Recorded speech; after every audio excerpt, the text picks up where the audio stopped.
tubaniriza nnyo ku mukutu guno ogwa 9 akatonyezeemu radio byalifama amacha gonna ku luno ag'olwaleero.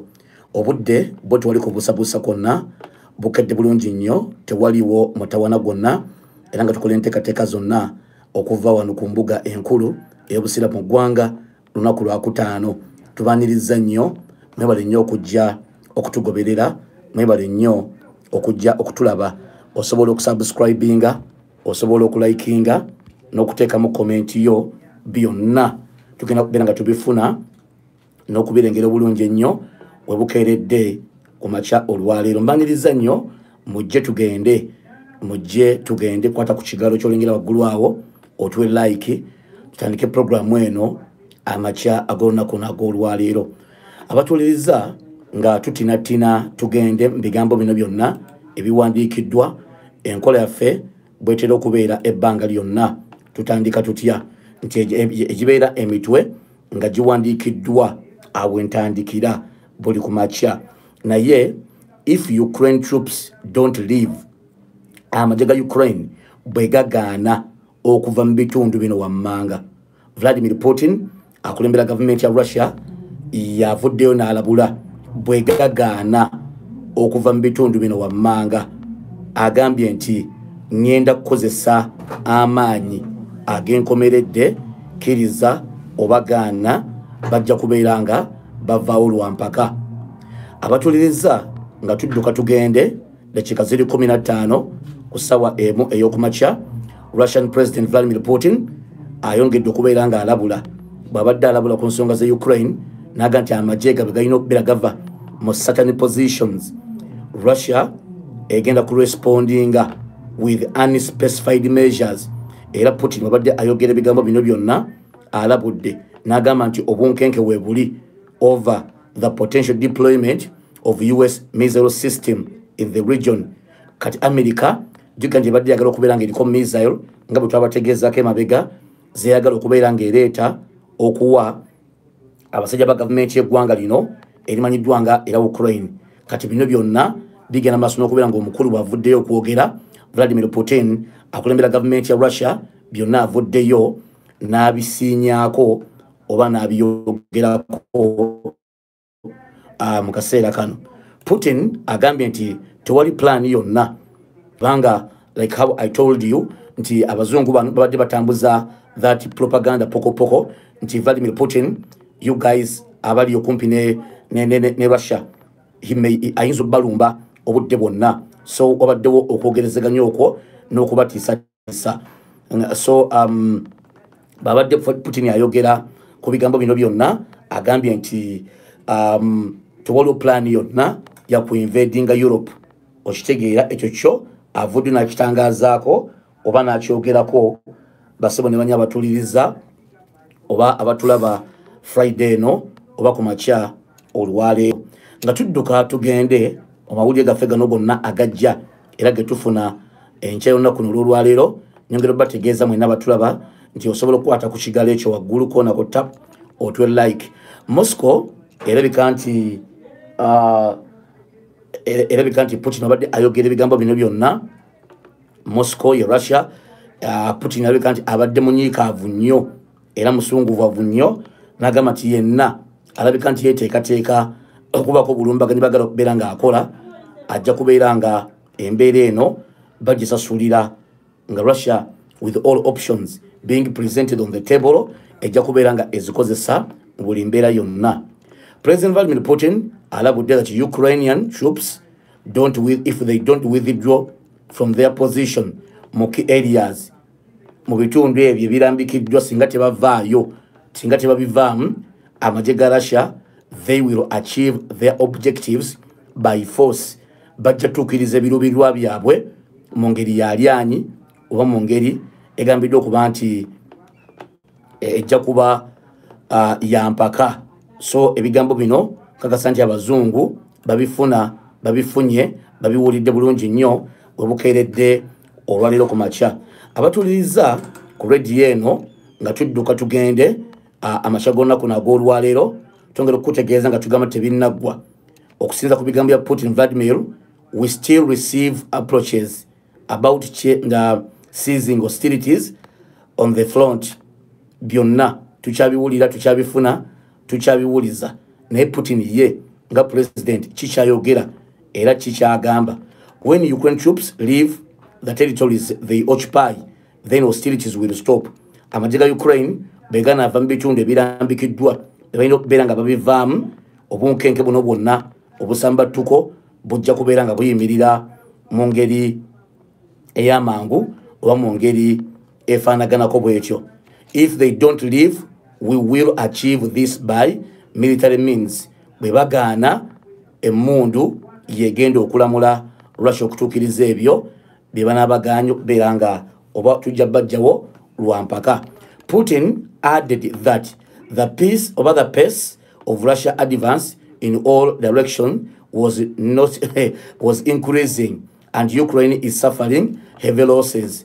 The pace Russia kwetambulira okwadvancinga ogenda mu maaso mu buli kubo lyonna yeeyongedde okubeera ey'amaanyi era Ukraine etudde ku nkato etudde ku macupa agawedde emirimu. Vladimir Putin owa Russia bw'atyo bw'agambye.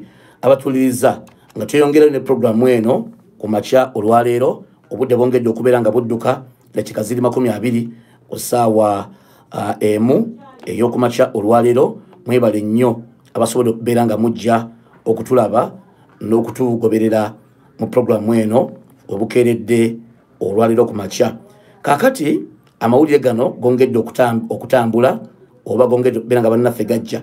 Putin agambye nti the outlines of a draft peace plan that was discussed by the US and Ukraine could become the basis for future agreements to end the conflict in Ukraine. Okitegeera naye ate olunaku lw'eggulu twabadde wano ne mbategeeza nti abasajja abazungu endagaano eno bagikoze mu revision era abalala ne bakalambira nga baga nti Ukraine emu ku ebyo byalambikiddwa mu ndagaano eno tebakkaanya nabyo. Kati kalumanywero omunene ali wano tulinda ekigenda okujja oba ekigenda okuddako mu buli mbeera yonna. Putin agasseeko n'agamba nti the variant of the plan that was discussed by the US Ukraine mu Geneva had been passed to Russia. Bye baateesezzaako bye baayisizza mu ndagaano eno nga bwerambikiddwa ate bamaze okubeera nga babiteesaako ne babiweereza munda mu ggwanga erimanyiddwa nga ya Russia ne Russia eyiseemu amaaso.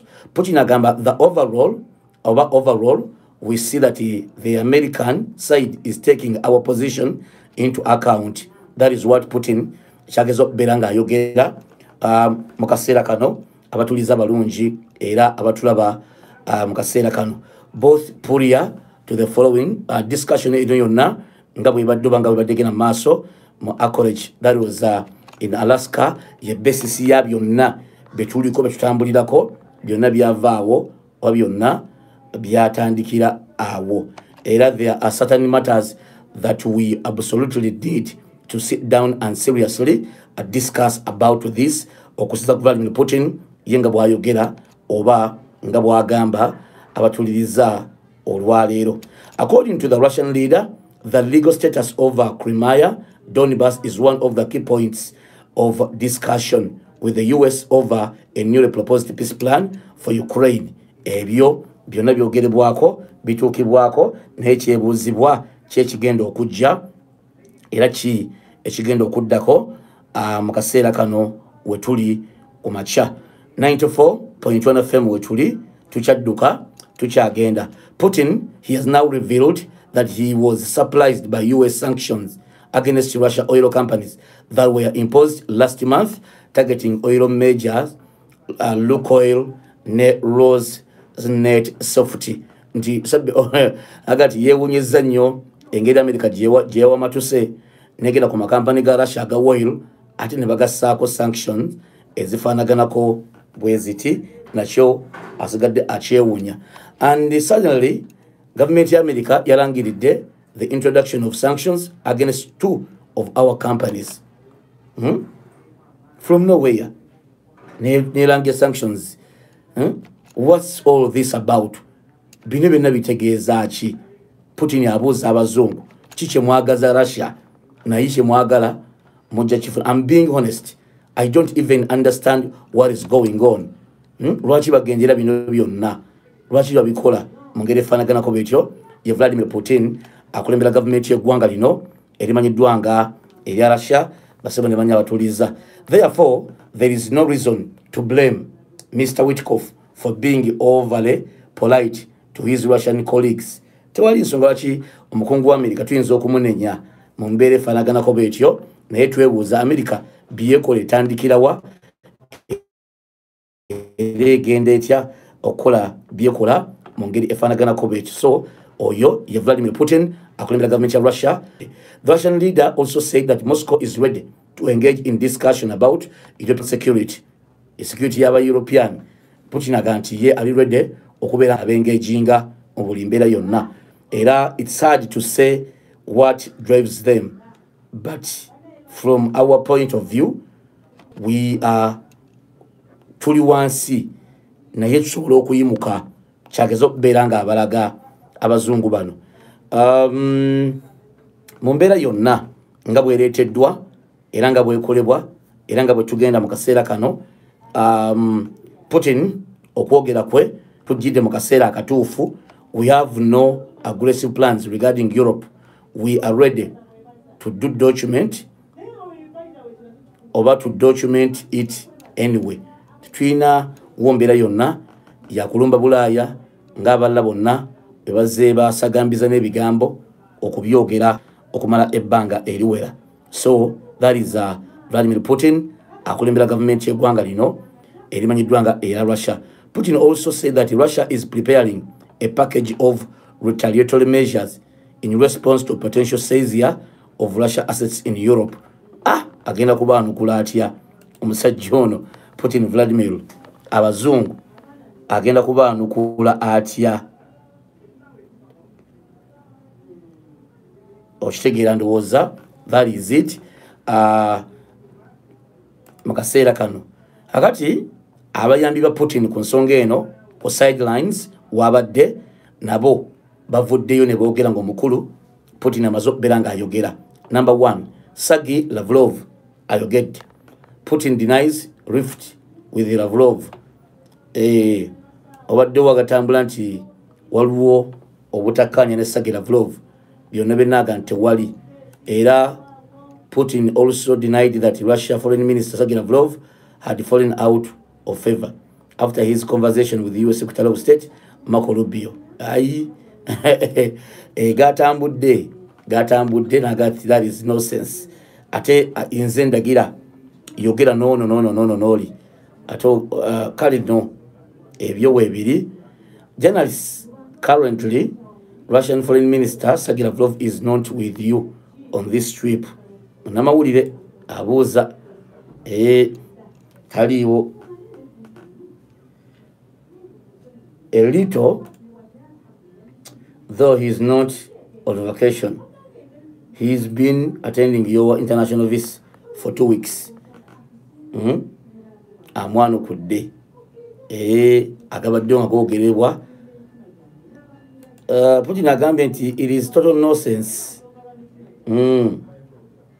Bwewussa bwennyini. Kale naffe eyo, that is nonsense. He's fallen out of favor. He has his own work schedule.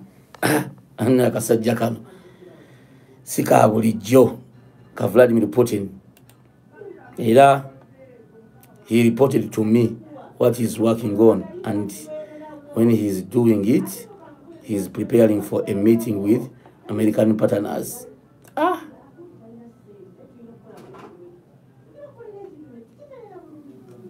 Sibyangu.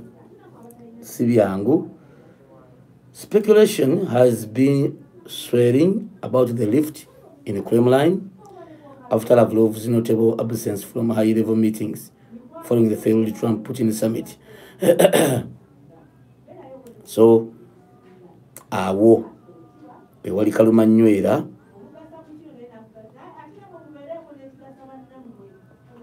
ow'amaanyi mu kaseera kano we tuli. Russia erabudde America okudeployinga system wano. Russia erabudde America ku byokudeployinga systems mu Ukraine nti ebinaavaamu biyinza obutabawoomera. So simanyi abatuliriza mbalinja kulabika nti ntema video eno naye mbatutte ludda wa